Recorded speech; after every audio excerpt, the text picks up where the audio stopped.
Coming up on this episode of That Was a Show. Welcome to the first episode in our BADAptation series. The 1992 film A League of Their Own was adapted into a sitcom with the same title and premise a mere 1 year later in 1993. The film was a box office and critical success. The sitcom lasted 6 episodes and only 5 aired. That might sound kind of sad, but remember, there's no crying in baseball. Cold open. We grew up during peak sitcom. Seinfeld, Friends, The Fresh Prince. But those shows were diamonds in the rough. This podcast is not about those diamonds. It's about the rough. Some sitcoms were briefly popular in their time. Some were canceled almost immediately. You probably won't recognize most of these, and you'll ask, that was a show?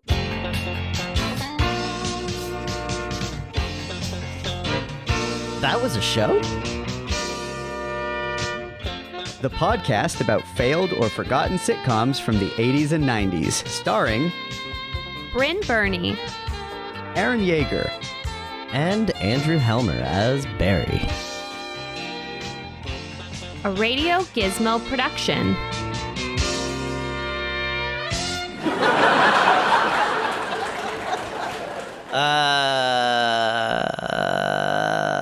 Happy 2022, you guys. Happy 2022.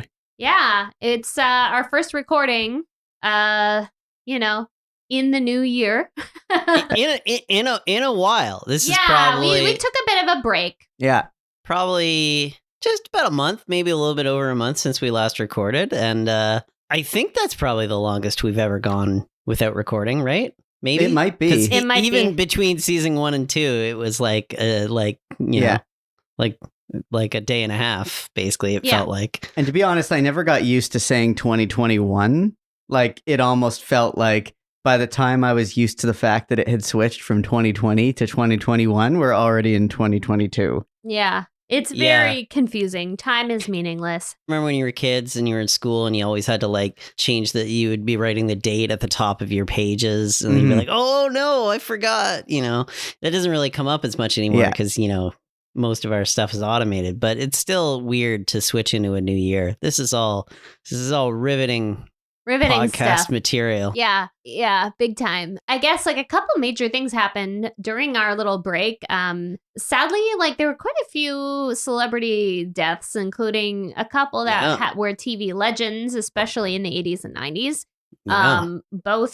We lost both Betty White and Bob Saget. So Yeah. it's kind of crazy that has happened. Different side of Hollywood, but we lost Sidney Poitier and we Of lost course, yeah. Peter Bogdanovich. That one sucked. I mean, I guess I didn't know Peter Bogdanovich was still with us, but it still Yeah. sucked. Apparently, he made an NFT right before he passed. Oh, wow. It's been a big couple of years for celebrity deaths, and Barry, famously, one of the things in our friendship over the years is you're usually the one to notify me of every single celebrity death. I've been slacking. Yeah, you've been really slacking. That's what I was about to say. This was about to be me calling you out for slacking off. I did post the Betty White stuff like 20 minutes after it happened in one of our group chats. So. Right. Yes, that is true. And that one was particularly, like, that one is the saddest to me because she's just such a treasure. And I think a lot of people were so excited for her to turn 100 and she didn't quite make it. So You know what? I think Betty White living so long and not hitting 100 is like the kind of joke that Betty White would have loved. yeah, true. She True never, enough. she didn't play by nobody's rules. It's true. And if she was going out, she was going out. Yeah. Yeah, even the fact that People magazine had already printed the issues celebrating her 100th birthday. Aw, yeah.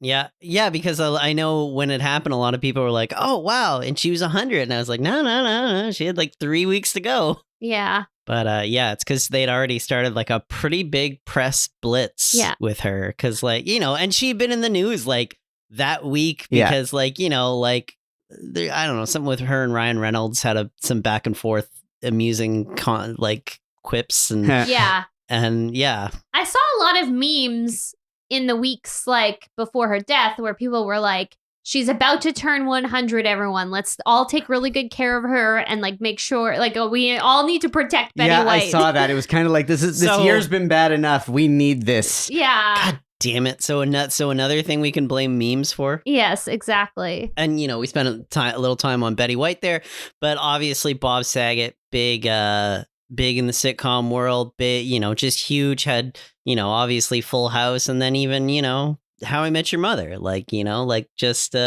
Saget was a big part of pop culture for a long time, and especially for people like us, and I assume the people who listen to this podcast. So yeah, rest in peace. One thing that I'd like to open on is that, and Barry, this might be the first you're hearing this idea, so I'm interested to see your reaction. We're going to be doing a series of episodes about very successful feature films that were adapted unsuccessfully into sitcoms. And I was thinking we could call this the BADAptation series. I love it. All right. Was that what you were workshopping to me? The name? BadAptation. Because I was like, yeah, man, I know that we're gonna do a series. No, the name. The name. BadAptation. Well, that was anticlimactic. Yeah. Anyway, I'm on the meetings, guys. No, the name. Yeah, we are in a group chat. BadAptations. BadAptation. Let's hashtag BadAptations. Let's make it go. Let's do exactly. it. Okay, so. All right, Aaron, give us the rundown. Tell us about A League of Their Own, the sitcom. All right. The year was 1943, or thereabouts, and America was at war. World War II, to be precise. While the men were off fighting, the women were playing baseball. That's right, baseball.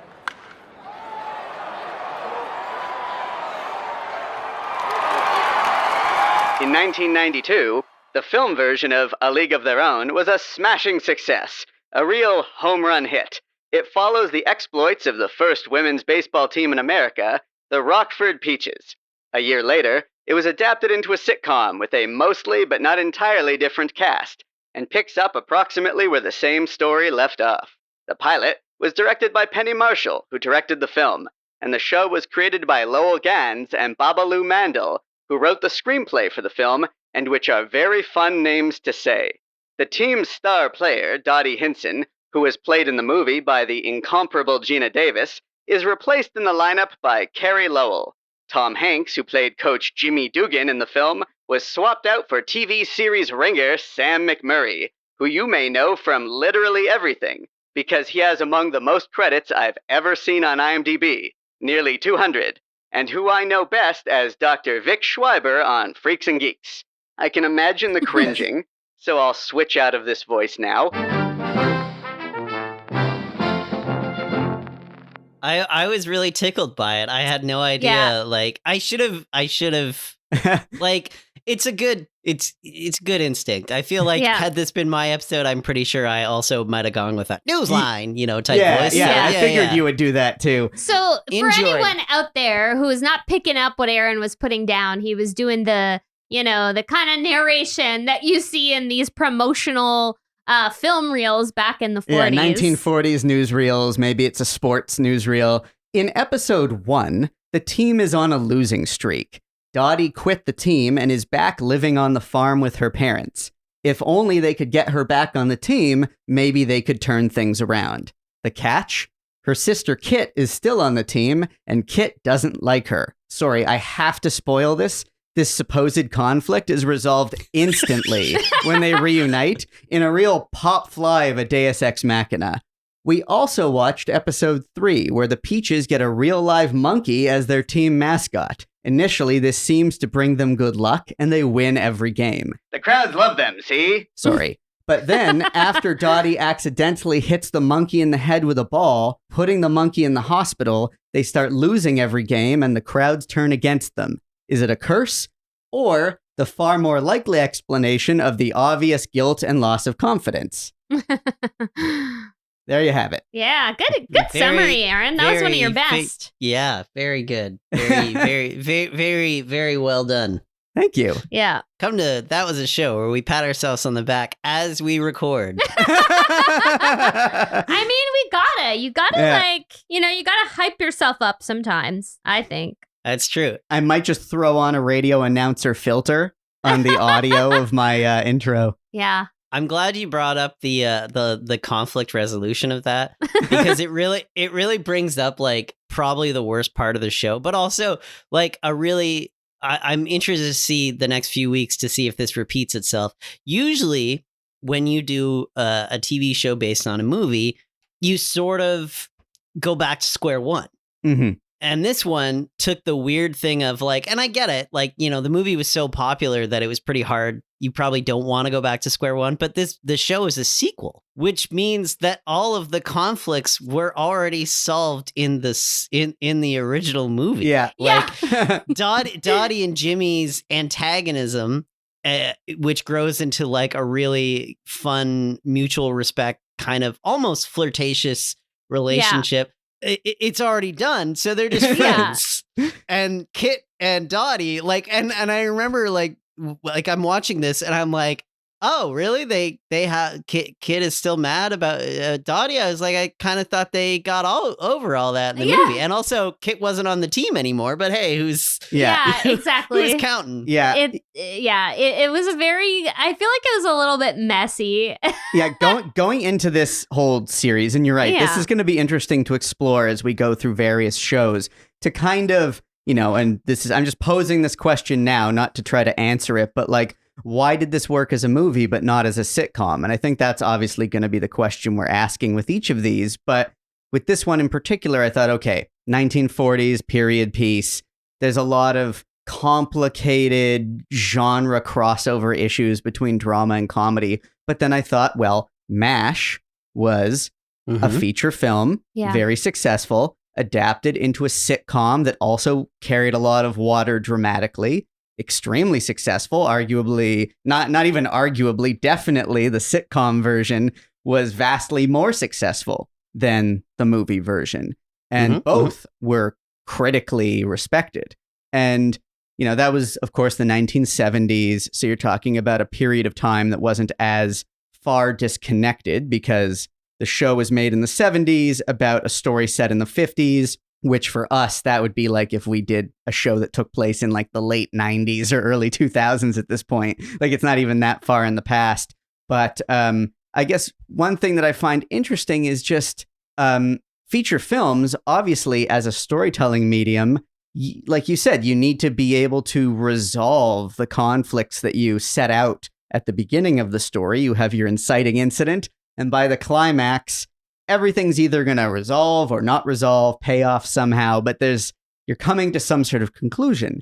Sitcoms, and even like to distinguish them from dramatic television, have to be repeatable. They in a sense can't have conclusions by their very nature. So it is a weird thing to try to adapt the one medium into the other. You know, just kind of going back to what you were saying a little bit earlier before your last point, Aaron. I think it's a problem with the time period, because people who are watching sitcoms, you know, weren't nostalgic necessarily for the 1940s. Like there's not that, like, you know, like the people who would have been watching this sitcom were people who were, you know, our age, like kids in the 90s, or their parents who were kids in the presumably 50s or 60s, right? So like they would have that like nostalgia for that time period, and nobody, like, although everybody, and especially in the States, like, has, like, that, like, historical reverence for that time period of, like, the Second World War, and they certainly, you know, respect and, like, maybe had relatives who fought in the war, but they don't have that same personal connection to the era. So I think that's, like, a problem, right? Like, I think it's easier when it's a movie, because, like you said, Aaron, it's a closed-ended, it's a closed-ended story world, and there's lots of beautiful, rich production design and things that can help you kind of like escape into that era. But when it's a long-term, you know, build of a story world like that you get with like a sitcom, I think people have to like be able to connect to it more like easily, and then maybe the novelty kind of wears off a little bit after a while. I don't know. Maybe it's easier now to do something that far back with the kind of production values that exist in like cable and streaming television dramas. You know, now we'll sit down and watch something that's like very far back in history. But like maybe for a sitcom audience in the 90s, it wasn't quite gonna cut it. I don't know. That's my thought. No, I think that's a very valid theory about why it failed. I mean, I think it's interesting to say is that like just like watching this, I was like, well, I don't think this failed because it was bad. Like it just, I'd already seen this. You know, and like I honestly would imagine that people are like, yeah, I liked the movie, and then they tune in to watch it, and they're like, okay, I get it. I get what you're doing here.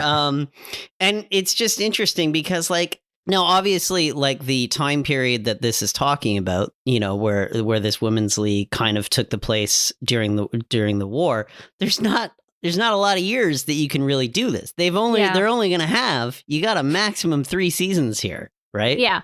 Well, and to that point, this show is not relying solely on women in baseball and what they are up against in terms of the audiences and the people who run the league. A lot of the conflict and character drama is drawing from the fact that some of these women have husbands or partners who are off at war. Yeah. And in the pilot, in fact, we find out that one of them, her spouse died. Yeah. Died in... Well, her husband dies in the movie. Yeah, in the movie. And that's they reference that in the they're pilot. referencing but it. they reference it in the sitcom as if it just happens. The sitcom is definitely picking up like right when the movie left off. Couple months but like, it's the next season. Next baseball season, but it's like right in there still. Yeah. And so those kinds of things, like you said, like, you know, even if this baseball league had continued after the end of the war, that those specific social dynamics would no longer be part of the story.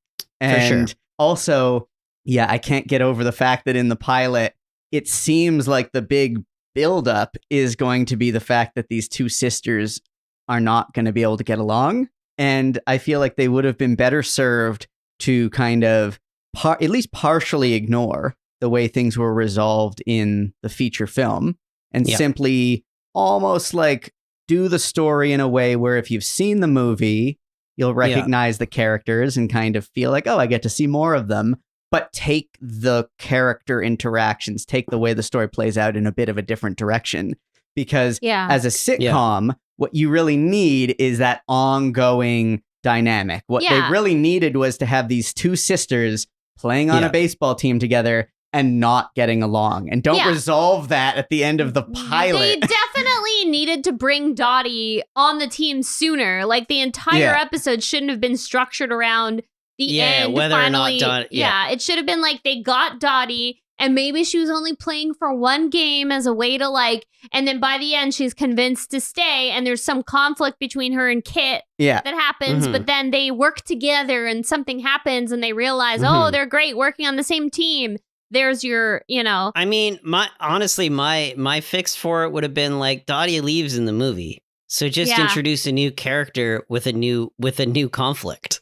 Dottie already left, so bring somebody on as the star player who has conflict with. Sure, Kit if you need to, but it's not like you got Lori Petty back. So get new conflicts. I know they didn't get Gina Davis. Just write a new character. Yeah, that's the thing that's weird. It's like the two main characters had reasons to leave the team in the first place, so why not add in 2 others? Because it is kind of an odd thing to like just recast them with 2 other actors who were very good, like, you know, Christina Leese, who, you know, played Kit, and Carrie Lowell, who played Dottie. Like, they were great. Like, they were Carrie Lowell's great. Absolutely. Yeah, like no issues there. But it's like, why just slot them in as those characters? Why not just like create brand new characters? Yeah. And they could have had the few actors who crossed over from the movie to the sitcom could have been playing the same characters, but you mix them with a few new characters, and then you've got something that connects you to the story world of the film, but you actually kind of start from square one with some new conflicts. But also, like, even if they wanted to have the 2 sisters, they should have just ignored the way it resolved in the movie and made that. Well, they already did because Kit left the team. Yeah. They both left the team. But do it like a buddy comedy, or do it like a non-romantic will they or won't they, where you make the two sisters the characters who throughout the course of the series are always butting heads and don't get along, but they're both great baseball players and they do care about each other. And you can have those occasional moments where they're, kind of touching moments where they support each other, but like 90% of the time they're bickering. They could have, milked that for something. Yeah, and they totally. it seems like they just blew up that opportunity immediately. Yeah, it was poorly planned. But honestly, I was fine. It was poorly planned for one episode in that like it was resolved like kind of a shrug. But also like I was like, oh, well, I guess that's not really the thrust of the series, so I'm okay with it. Yeah. I would have left it out of the pilot. I would have like had her be happy to come back and like introduce something else, but like it was, but it's interesting for the people out there because we all watched this just now, but to talk about returning cast members, there are, at least from me doing zero research, just I noticed 4. So you had Marla Hooch, you had Betty, then you had Gary Marshall, who is the owner of the candy bar sponsor. Yep, love him by the way. And then, well, I mean, me too. But Hanks. Directed we didn't get into it, yeah. But Tom Hanks directed one of the episodes we watched. But also, and Penny Marshall directed the pilot. Pilot, and Gary Marshall, for those who don't know, is her brother. Yeah. Yeah. But he also is a big movie director himself. So. Yeah. But it's funny because he Lovitz doesn't make, and John Lovitz, who is his sidekick, Lovitz doesn't make it past the pilot, which is not a surprise. Lovitz is got a, big star, but Gary Marshall, he shows up in both the episodes we watched, and he's very funny and he's perfect. Yeah. I just can't believe they just couldn't get Madonna back as All the Way May, or Rosie O'Donnell for that matter. Rosie O'Donnell. Although she was a big star. Like Rosie O'Donnell, I think people forget. She was huge. Yeah, I think people forget what a big movie star she was in the early to mid 90s. Oh, huge. Like she was a headliner for this. Yeah. She was a get, she was. She was like a big movie star in the early and mid 90s. And then she had her talk show that was ran for a few seasons. And then, she became Donald Trump's arch nemesis on Twitter. God, I forgot about that. And then she was on The View, and then she came back to acting, and I think a lot of people were shocked. This is such a sidebar. I'm sorry, everyone. Yeah. No. I think people were so shocked to see her act recently, but I'm like, no, she is a legit actor and is such a talented actor. Yeah. I would argue she's a better actor than anything else she's done. It's an Oprah thing where people, or a Whoopi Goldberg thing where people are like, oh, what are they doing acting? And you're like, they're great actors. They have Oscars. They started off by the Tom show thing was a diversion. They started as incredibly talented actors, prolific actors. And not to get too sidebar-y, but Barry and I both rewatched the movie for this because it is a fun movie to watch. Sadly, I didn't. Sorry, you did. You just have it on all your of this up here because I have seen this movie so many times. But I rewatched the movie and I remember I was thinking to myself, Madonna was not that bad in this movie. I don't know why everyone trashed her acting as well. It's wild. I feel like she was kind of rotted in some other movies, but in League of Their Own, she did what she was there to do. She was, she was very charming and very anyway. Sorry, back to the sitcom. No. I thought Madonna was great in it too. Yeah, absolutely. She's part of it. Yeah.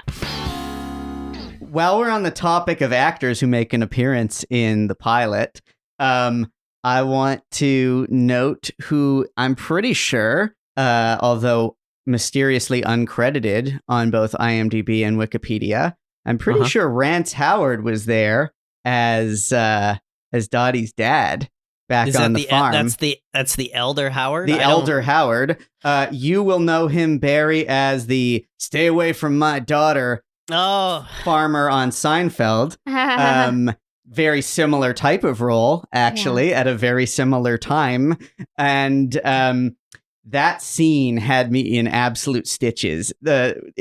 Okay, so he was very funny in that one scene. So to set up the moment, we've established the baseball team. They're struggling. They're all talking about how, if we could get Dottie back on the team, she's like the ringer. She'll get us back winning again. And they put Jon Lovitz in the position of having to go to the farmhouse where she's living with her parents to try to convince her to rejoin the team. Her husband has been called back into action in the Second World War. Her sister's on the team. Let's try to get her back. And so Jon Lovitz arrives at this house. But before he arrives, there's this scene with the three of them sitting at a dinner table in very silent, just picking away at their food, just the clicking of cutlery. And it's 3 lines of dialogue. What was it? Dottie says, Sears catalog came in. The mom says, your dad could use some overalls. And then the dad says, is there going to be this constant chatter all night? With this grumpy, and I just lost it. That's one of the funniest beats I've ever seen in one of these shows that we've reviewed. And then when I realized, that's Rance Howard and playing another farmer dad in Seinfeld, I was like, this is amazing. And then that apple pie line that followed up with it, where they're talking about how, Dottie's trying to convince her dad that she should rejoin the baseball team because if you're really good at something, don't you want to know if you really are the best? And the mom gives this analogy where she baked an apple pie and she's like, I just, sometimes I want to know, maybe if I enter this in a contest at a fair or something, is my apple pie the best? And the dad's just like, it isn't. Yeah. It's just a deadpan. It's a deadpan, really long pause before he says it. Yeah. You almost think the scene is over, and he just kind of very funny, impeccably dropped. It's not. The show is not bad. It's definitely cute. It has its moments. I just think it was slapdash thrown together. And this is basically I'm curious. I had this theory that this is sort of this phenomenon of basically taking a popular movie and a successful movie and turning it into a sitcom was basically what they did in the 90s instead of what they do now, which is make a million franchise movies. Mm-hmm. Or well, I was gonna say or remake the movie reboots. from or reboots. But I'm but of course, the bearing the lead on this is of course they're remaking this show. So exactly, yeah. We'll get to that, but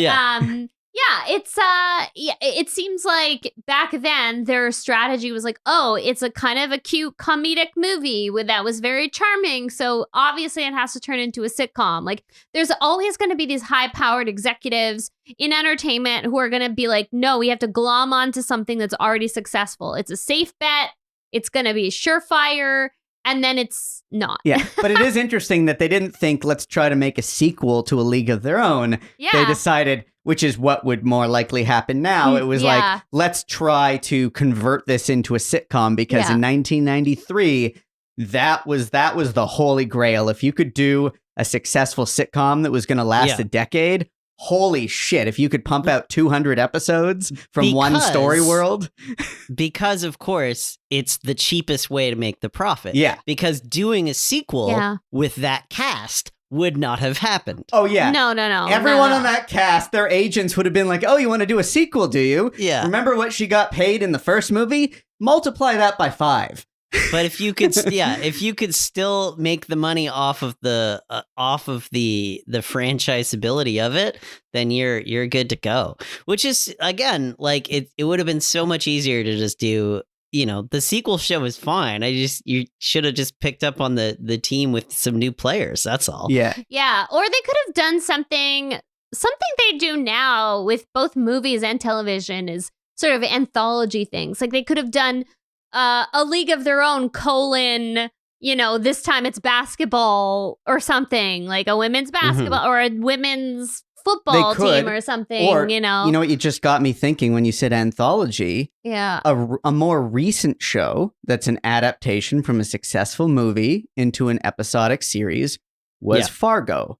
Right. And okay. But these are very, but Different. those are very, That's not a those are sitcom, very yeah. expensive. Right. Yeah. Anthologies are very expensive. Very expensive. Yeah. But I like what they did with Fargo, where it's different characters, different situations. Each season is in fact different, but it's inspired by but the no, movie. but there is a It's connection. also low-key. It's also a low-key sequel as well. It's a sequel to there's always a connection. There's a loose connection to the Yeah. Mm-hmm. They're all connected. Somehow, yeah. Yeah. Speaking of cheap, one thing I did really want to talk Speaking of about, cheap, really this want whole to show. talk about is the ballpark they play in. Now, in the movie, and I didn't rewatch the whole movie, but Brynn was watching it, I caught some scenes. And one thing I particularly wanted to see was this detail and confirmed what I had in my memory, which is that in the movie, they're playing in a major league ballpark. Yeah. Which is an important part of the premise of this story world, is that the men are off at war. The men's major league baseball teams are not playing. And so the whole point is they are playing in lieu of that. They are playing in those ballparks. Correct. The point of this is it's the majors. Yes. It's not the first women's baseball team. It's the first women's baseball team to play in the majors. That's sort of the point.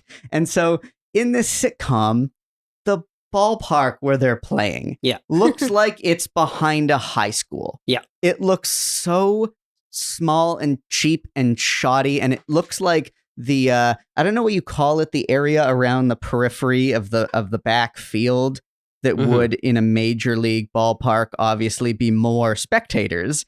But in this case, not only was it not any sort of stands or spectators, it wasn't even a wall. It was kind of like tarp off of fence posts. Like it really looked like some cheap community or high school ballpark. It's like when you're watching The Office and you're like, well, this is clearly just a parking lot in California, not Pennsylvania. Yeah, and it's just like, this is not legit. And to me, that was bumped on that. So now you would shoot it the same way today. You would just do digital set extensions, right? Yeah. That was not a thing for a CBS sitcom in the early 90s. So you got to shoot it how you can. I was impressed. Of course. I was impressed that they were shooting games, to be honest. Because they switch from single camera to single camera when they shoot the games, and they do 3 camera for the majority of the show, like studio audience stuff. So it was interesting to get that back and forth in styles, because when it started, I was like, oh, interesting. Is this a single camera show? And then it's not, but they do some games. I am curious to see when the new series that is, I don't know, is it out?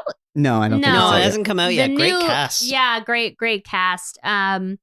I'm curious to see how they'll do it, how they'll handle it. I don't know if it's the same story world and same characters. No, I think it's just based on the leagues themselves. Yeah.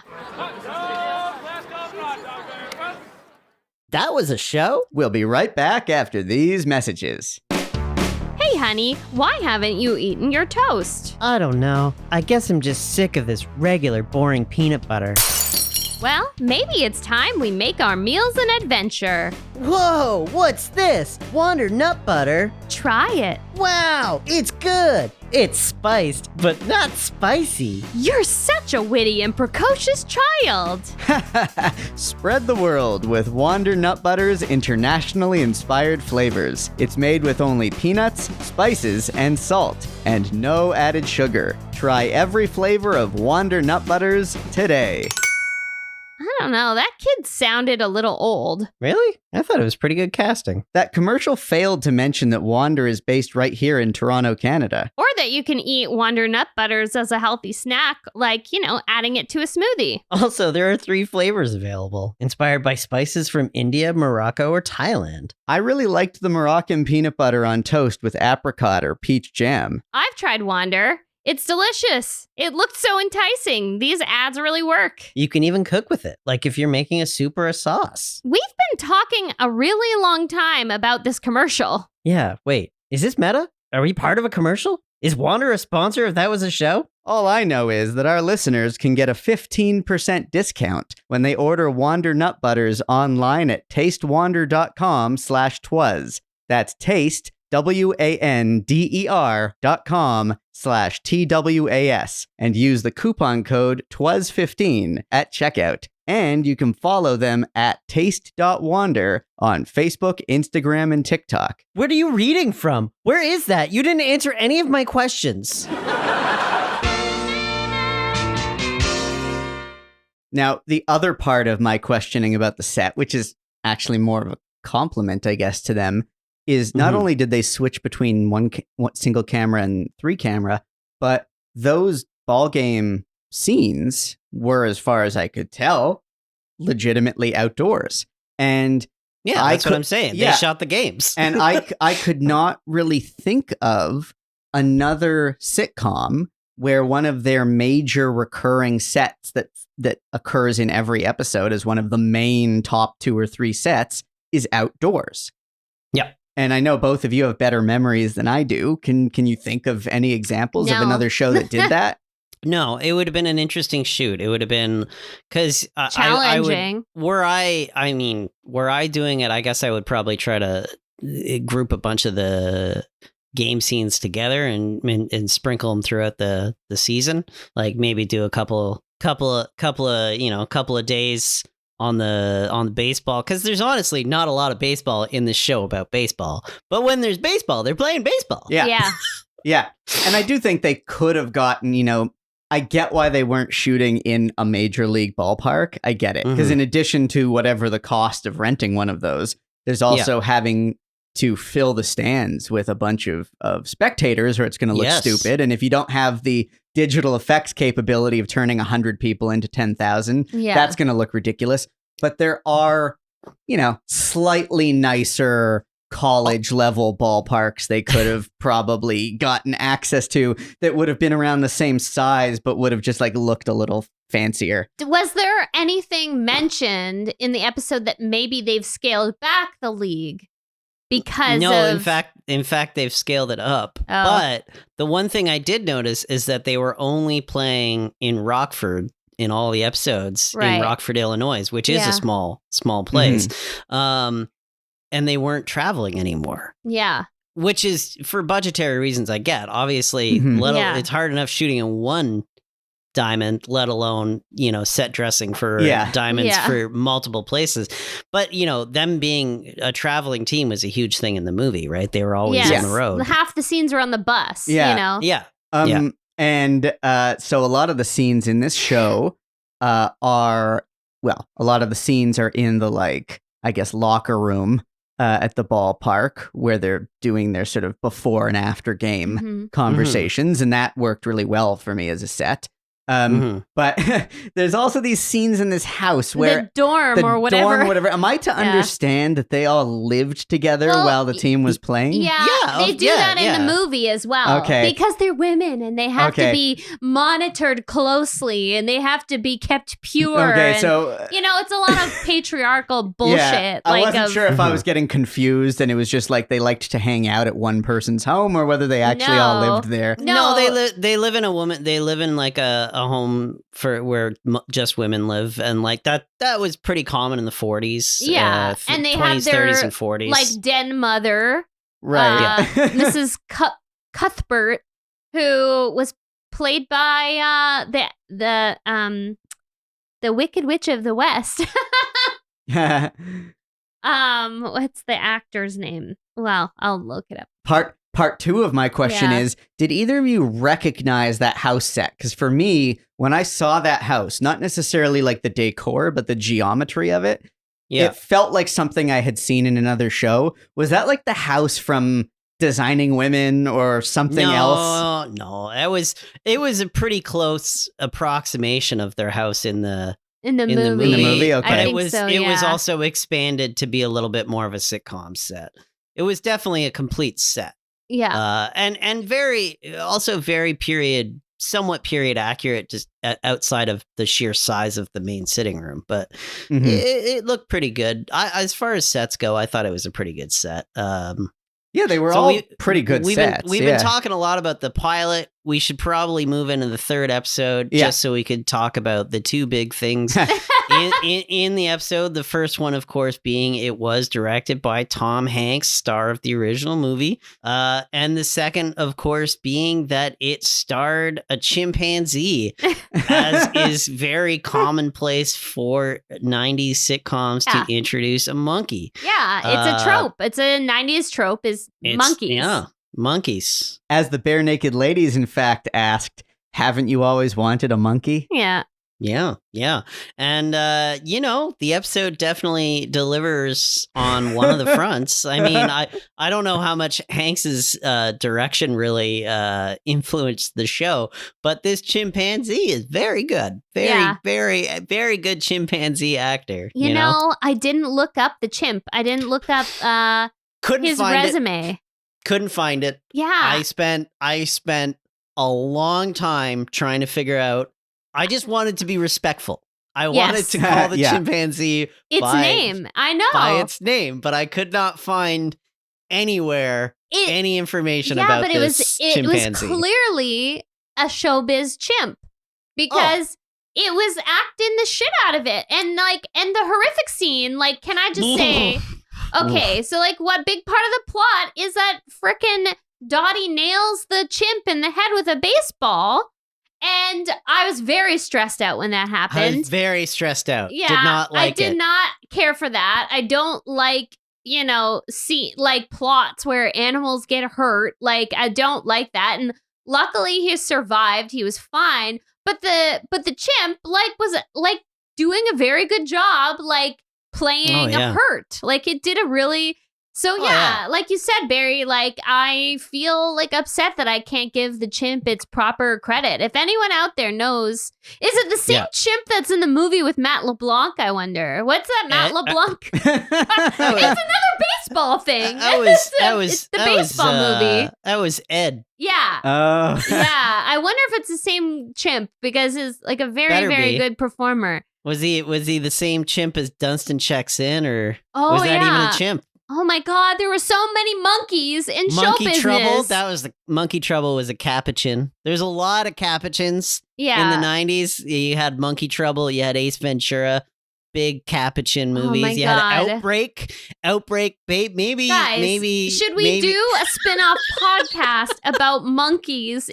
That was a monkey show? I don't know if we should do that podcast, but if we do, it's going to be called Monkey Business. Monkeying around. Showbiz monkeys. I mean, it's just I don't know. It's just wild. And obviously this brings up ethical concerns. Should anyone have? No, obviously. The short answer is no. There should not have been so many freaking monkeys in TV and movies back then because they had no real consent in the whole thing. So it's I don't know. It's wild. Quite literally. Although not wild because they were trained. They were trained. No, what's wild is what the monkey was directed to do at the very end of the episode. Oh, yeah. Of course. It wouldn't be a 90s sitcom without some good old sexual harassment and bum smacking. Little bums. Yeah. Not to. I feel like there's no reason to go into a deep dive, but yeah, the monkey does slap all the way May on the behind. Yeah. It's very, very silly. My note when that happened, I first wrote, I can't believe they ended the episode with the monkey doing that, and then I followed that up with a note that says, actually, I believe it. When the episode ended with a scene with just May and the monkey, I was just like, oh Christ, what sexual situation is about to happen? I was like, is she gonna propose to the monkey? There's not a lot of nuance in the May character. There's no good way that was gonna go. Yeah. Bottom line. Yeah. No, bottom line indeed. I have to say, there's also one thing about this episode is that Dottie does not seem to give a shit that she heard the monkey, and I was immediately turned on her character. I was like, fuck you. Yeah. I was like, you hurt that poor monkey, and you're like, why is everybody hating me? I'm like, you hurt the monkey. You hurt the monkey, and you're not acknowledging that you hurt the monkey. She was very. I mean, the conflict that the way she was upset about her popularity waning. So after the monkey gets hit with the baseball, the team starts to lose, and they lose several games in a row. So she is really upset about the fact that she's striking out I think it was like 29 times in a row at bat that she struck out. And which seems like a lot, but I don't know anything about baseball. I don't watch enough, but based on the way they describe it, it's a lot worse than she would expect. They said that they played 6 games that week, which felt like a lot of baseball games for one week. But they play a lot of baseball games. It's not like other sports. They play a ton of games. But the way the plot is structured, it's like she's more fixated on the fact that she's not hitting balls and that the team is losing. And then the catharsis, if you will, at the end is when she realizes that she feels really bad about what happened and feels really guilty about it.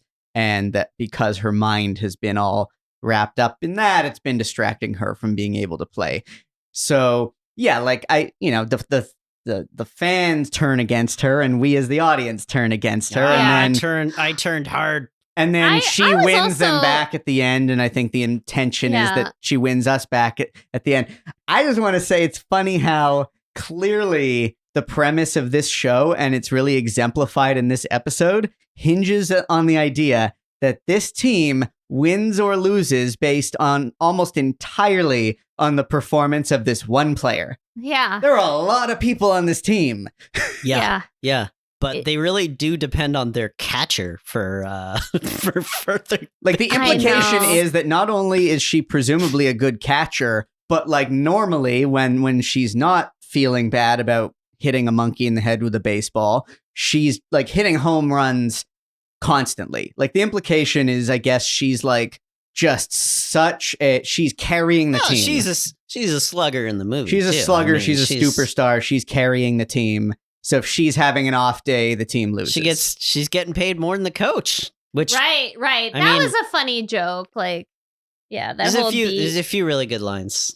Yeah, my favorite reoccurring joke is the when Jimmy comes in to like berate the entire team about losing and just playing terribly, and then he's like, "But not you, Betty. You've been doing just a bang up job, just great. Yeah. But for all of you other girls whose husband didn't just die in the war, I'm very disappointed in you." Yeah. That was. I did laugh at that too. Yeah, actually, can we talk a minute about Sam McMurray? I could talk all day about Sam McMurray. Like he's very good. He's not trying to do. He's in no way trying to ape Hanks's performance. Yeah. He's doing his own thing with the character. And he's very good. I mean, I have a lot to say about him in the spin-off. Yeah, I'm looking forward to that one because he went on to do all the things. Everything. He was just in everything we watched as kids. Like, you know. He's one of those faces. There's like a string of about like 4 or 5 actors, like adult male actors that were like in every single sitcom. Like they had like a monopoly on the sitcom. He has one of those faces where you see him, and if you don't know his name, you may not know the name Sam McMurray, but you see his face, I promise you recognize him. Yeah. If you were like between the ages of 20 and up, 20 on up, you will recognize him. You have seen him in something. You've seen him in several things. It's amazing. And yeah, he's good. Honestly, everyone was good. Yeah. From an acting perspective, everyone was solid in this show. It's a fine show. It's fine. It's completely fine. There's nothing offensively bad about it. It's not unfunny. It's just, the story had been done. I've seen the story. Yeah. Yeah.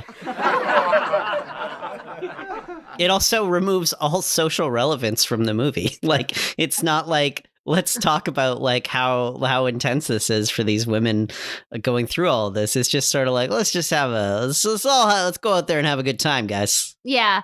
It also seemed like the women were more the butts of the joke in the sitcom than in the movie, if that makes sense. Like I found like in the movie it was a little more the side, especially the side characters. Mm-hmm. Yeah. I mean, I would like to think that if this show actually continued for a large number of episodes, that they would grow.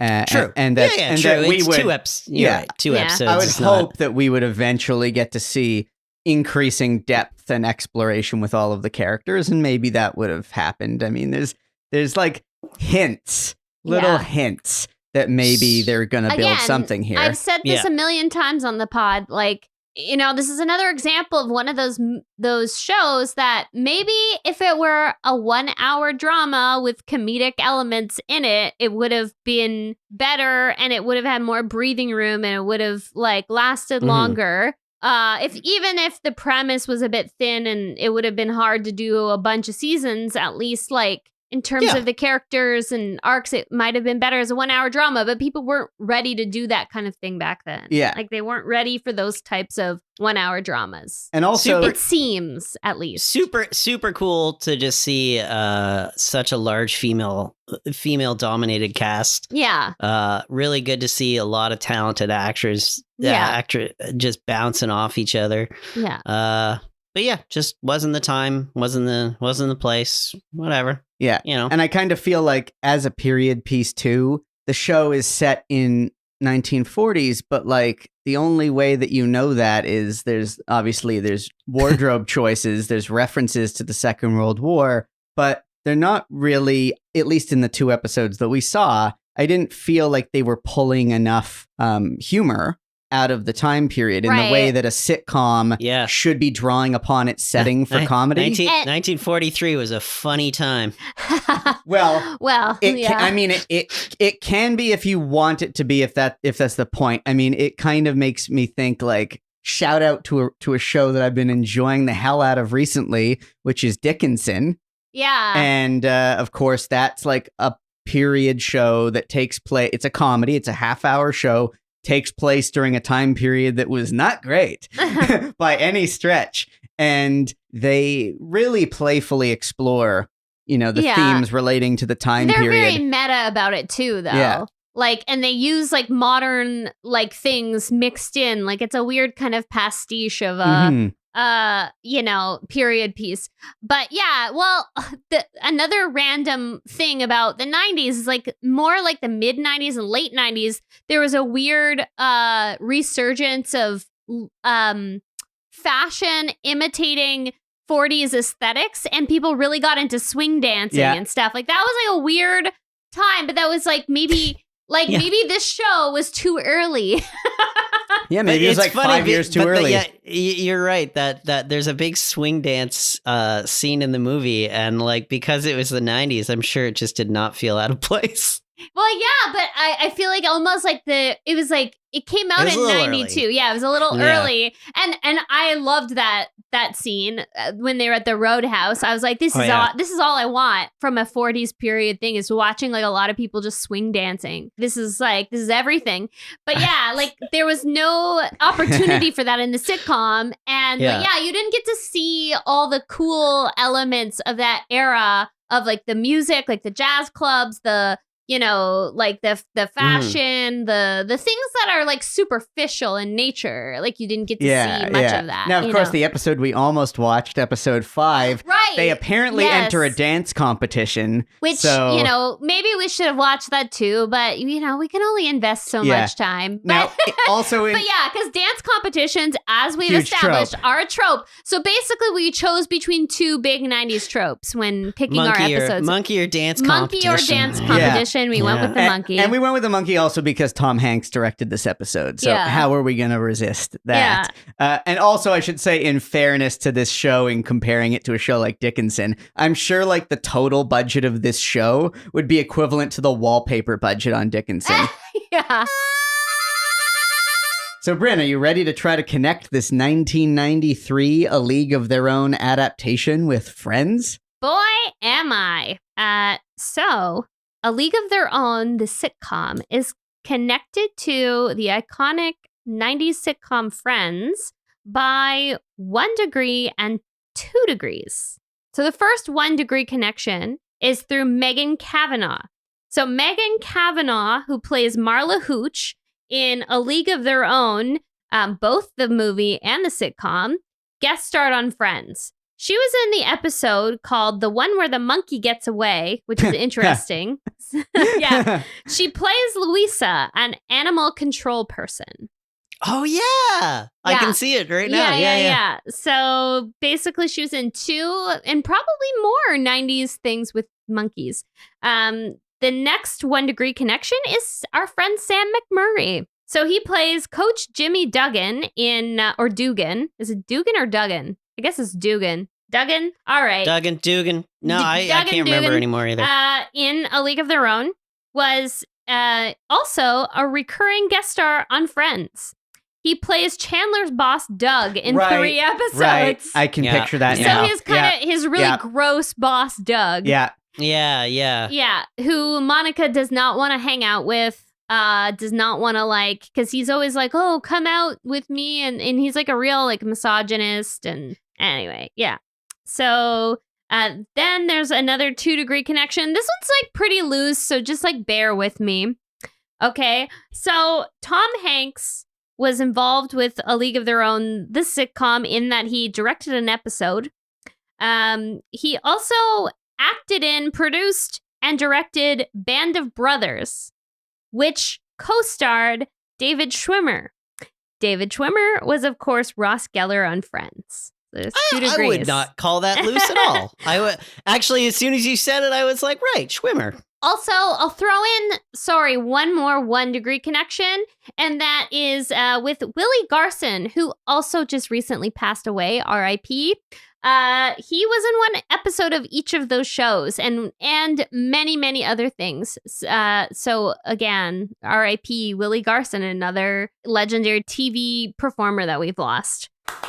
I don't know if you just for funsies, but it was Megan Cavanaugh. You said yes. Huge IMDb. Just massive. We'll get to her. Yeah. Oh, right. We have more. Yeah, we have more. Yeah. Yeah. And just before we move on to the spinoff, I was just thinking I don't know if one of you mentioned this before, but even Seinfeld had a monkey in an episode. When Kramer gets into the fight with a monkey. There's just always a monkey. And what was with that? I don't know. We had a brief obsession. We had a love affair. Or Big Monkey was trying to make everybody feel better about monkeys after Outbreak made us all scared of monkeys. Maybe. Mm-hmm. Well, Michael Jackson had a monkey famously. So did Bubbles. he start? Did he start the trend? I don't know. I don't know. I do not know. Yeah. I think it's time for the spinoff. All right. Yeah. So this is a good segue. As we've already touched on, a lot of the actors that were in both the sitcom and the movie were, just legends already. We'll start with our friend Sam McMurray. He's, again, as we mentioned, in everything in the 90s. He definitely had tons of credits before A League of Their Own, the sitcom. He's one of those familiar faces that has shown up in all kinds of things from sitcoms to procedural dramas. After A League of Their Own, the sitcom, he was not slowed down whatsoever. Some of his notable credits included Freaks and Geeks that Aaron already mentioned. That was quite a role as well. If anyone wants to go back and watch that episode, it is quite sad because it's all about Neil. He's Neil Schreiber's dad. And it's very sad because he worships his dad. But then it turns out he's not a good dad. He's not a good guy. And it's he's kind of Neil's in denial about it. And it's his friends really pull together. It's a very sweet episode, but also sad. He was also in Who's the Boss? He also did a ton of voice work that maybe not everybody's aware of. So he did multiple voices on dinosaurs. He's Ray Hess on dinosaurs. Well, he does multiple voices. He does multiple characters. He's big in the DC animated world. Yes, he did a bunch of Batman. I know him from that, yeah. Yeah, He did voice on The Boondocks. He was also, again, I'll bring up Recess, because apparently we're just going to keep bringing up Recess. He played Lieutenant Griswold, so Gus Griswold's military dad. So he kind of plays these characters that are these sort of domineering dads, these kind of dads who are either absentee dads or they're very authoritarian dads. He's got a very specific presence. He also did a voice on Hey Arnold, which definitely missed me because I was not a Nickelodeon kid growing up. That's one big blind spot that I had was that. Never saw it. Yeah, I grew up without cable because I lived out in the boonies. I lived out in a very rural area. So I was just a network TV kid. I had no Nickelodeon, and apparently you either, Barry. I mean, I always assumed Arthur. What did you say it was? Hey Arthur. Hey Arnold. Hey Arnold. Sorry, Hey Arnold. Arthur was the aardvark, which I also didn't watch much of. Hey Arnold. Yeah, I didn't have Nickelodeon, but he was on Canadian TV. I just never watched it. The show came out. It was on the same networks as like Recess. I was past it. Sam McMurray was also on 2 Twas shows, 2 shows that we've previously covered. So he had guest starring roles on both Pearl and Sibs. I'm glad you mentioned that because I noticed that when I was gawking at his massive list of credits. So it is a quite epic list. And as also Megan Kavanaugh has a very similar list. Like she has tons and tons of credits. Very prolific actor. She was on Friends, as we mentioned, and basically every other sitcom. Like she's popped up in. One of her most notable roles from the 90s was playing Trudy, Al Borland's wife, like his girlfriend and eventual wife, because Al Borland on Home Improvement was the kind of like for half of this series, he was like this confirmed bachelor and everyone was like, interested in his dating life. And then he eventually meets Trudy. And it always sticks out in my mind the way he says Trudy. It's such a it's like Trudy, like it's so like proper or something. I don't know. Anyway, so she plays his eventual wife. And yeah, I mean the 2 main actors who play the sisters, Carrie Lowell. She had a lengthy run on Law and Order from 96 to 2001. She had sparse roles in the mid 2000s because she took a break from acting, but she did a lot of voice acting as well. She kind of got some note before A League of Their Own as the love interest as a Bond girl, basically. So she was in she was in License to Kill, and then she reprised the role later on in the video games. So she did the voice for her character in video games. Now, this is sort of random, but very interesting. She's very into ceramics and creates the most beautiful ceramics I've ever seen. Oh, wow. I went down a rabbit hole on her website, looking at her gorgeous ceramic pieces. They're very, very artistic. So I encourage people to check it out. She was also married to Richard Gere, which was interesting. She's married to. Oh, interesting. Yeah. And also Griffin Dunn. So she and her daughter now is an actor. I can't remember what her her first name is, but she's last name is Dunn, obviously.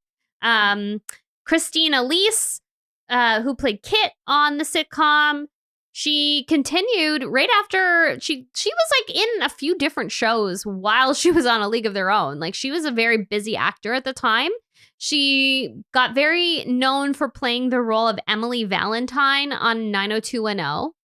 She was sort of an antagonist character to a lot of she was kind of I guess what the kids call now a pick-me. She was kind of this girl who was I'm not like the other girls on 90210. So she did a stint on there. She had a recurring role on ER as well as LA Firefighters. She also had a recurring role on the HBO drama Tell Me You Love Me. And she played a fictionalized version of herself on the short-lived BH 90210, which I did not know even happened, but now I'm very intrigued by it. It's basically Curb Your how Curb Your Enthusiasm did the Seinfeld reunion episode. It's basically that, but 90210. Yeah, I've heard good things. Yeah, so basically all the actors that were originally in 90210, they got everybody, basically except for Luke Perry, obviously. They got everybody back to play heightened fictionalized versions of themselves. And this is on what show? BH it's called BH 90210. What's the BH? Just Beverly Hills. They just called it a different thing because they can't call it 90210 because there's several now in 90210. So they called it BH 90210. And so I'm curious to check that out. Like that was short-lived as well, but I'm very curious about that. I'd heard it was too clever for people.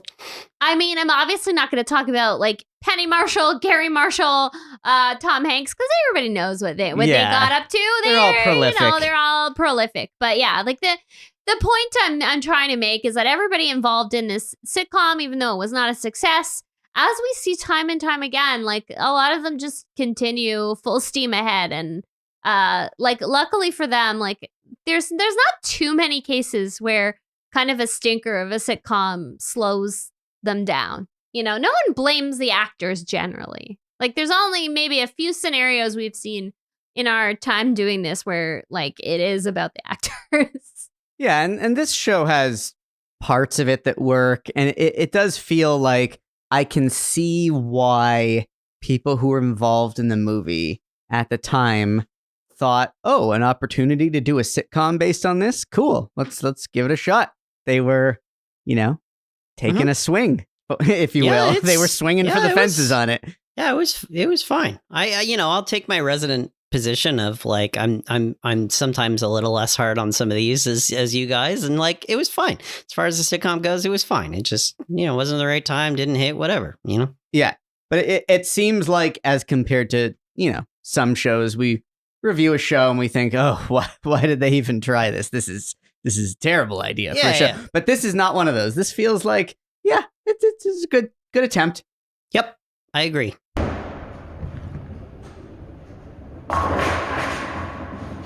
So, should we check in with Mr. Producer to see what his thoughts are on this show? All right, let's give this guy a call, see what he's up to. All right.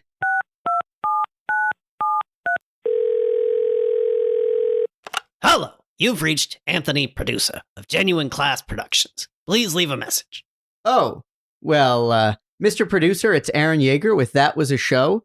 I thought that we had a call scheduled for... Hello, Aaron, my boy. Sorry, I've been ducking some calls. I'm here. Oh, great. Why are you ducking calls? Kid, my father executor always told me two things. One, never reveal your enemies. And two, green beans and snap peas are the same thing. Are they? All right. I mean, aren't they? I think. Well, anyway, today we're talking about A League of Their Own, the 1993 sitcom based on the movie. Aaron, I know this one very, very well. I actually had a close personal friend on this one, Barnaby. Who? He played Benny, the team mascot. Oh, the monkey? The chimpanzee, that's right. His name was Barnaby? To his friends, sure. I mean, he had a stage name, but he was always Barnaby to me. And you were friends? I should think so. Hell, he was in my wedding. Oh, that's cute. You had him, come out with the rings or something? What? No, he was a groomsman. I tell you, him, Kelsey Grammer, Matt Bob, and Moose. They threw me the wildest bachelor party the likes which has not been seen in this town for years. Moose? Yeah, the dog from Frasier. Oh, sure. He's good. Oh, he was the best. So did you have any stories about A League of Their Own? Oh, I guess not. Barnaby was a consummate professional. Never broke a single non-disclosure agreement the entire time I knew. So I guess that's it for this week then? Yeah, I guess. Sorry about that. See you next time, kid. Well, that was insightful. So, was it? Well, it's something. It's something. Does anyone have any leftovers? I'll just jump in with a comment that, we didn't talk about him too much, but John Lovitz in both the sitcom and the movie was just like peak John Lovitz. It was like he was just coming in and being John Lovitz-y. Like, yeah. You just pay him to come in, make some snarky retorts in that very specific delivery, and then he goes, and then he just smoke bombs. Yeah, he parachutes in, delivers exactly what you ordered. Yep. Oh yeah, absolutely. Yeah, thoroughly enjoyed it. I had a few little leftovers. One, in the pilot, the kind of schmaltzy sister reunion scene at the end, I know I was bumping on the fact that they resolved that conflict immediately, but also I feel like that scene for a sitcom would have worked better without the music they put under it. I kind of felt like the score in this show felt a little too cinematic or a little too much like the way they would have scored the movie, where they're like pushing the dramatic emotions with music a little more than they needed to, as opposed to just like, this is a great cast, just let them do the work. Aaron, it's been 4.5 hours since I've watched this. I have mostly forgotten almost all. I did think with the monkey that it was funny that he won the monkey in a poker game as the way that they brought it in to the plot, as opposed to like him thinking, I did not like the line about him saying, well, if he doesn't work out, we'll just drive him to the country and just leave him there. I didn't like that at all. But then I did like that he was like, and I'll drop off Stillwell too. Oh, that kid is just the kid, worst. Yeah. I was very impressed with how organic the monkey fit in. I was really thinking it was going to be a reach to put the monkey in the show, but then I was like, oh yeah, team mascot. Okay, sure.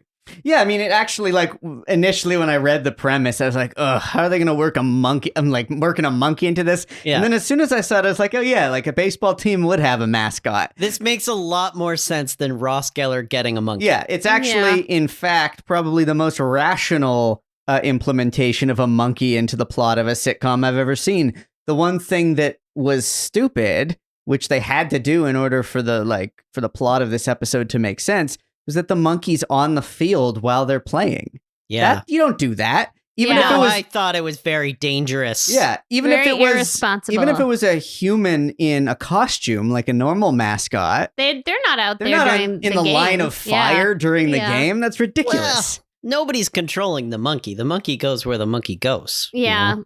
He was doing crowd work. He was. Yeah. Well, what an episode this was, guys. Yeah. All right, looking forward to the next one of these weird adaptations that we find. Yeah. Yeah.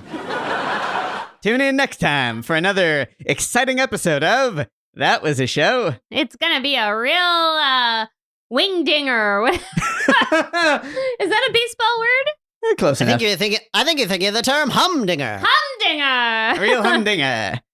A home run. And roll credits.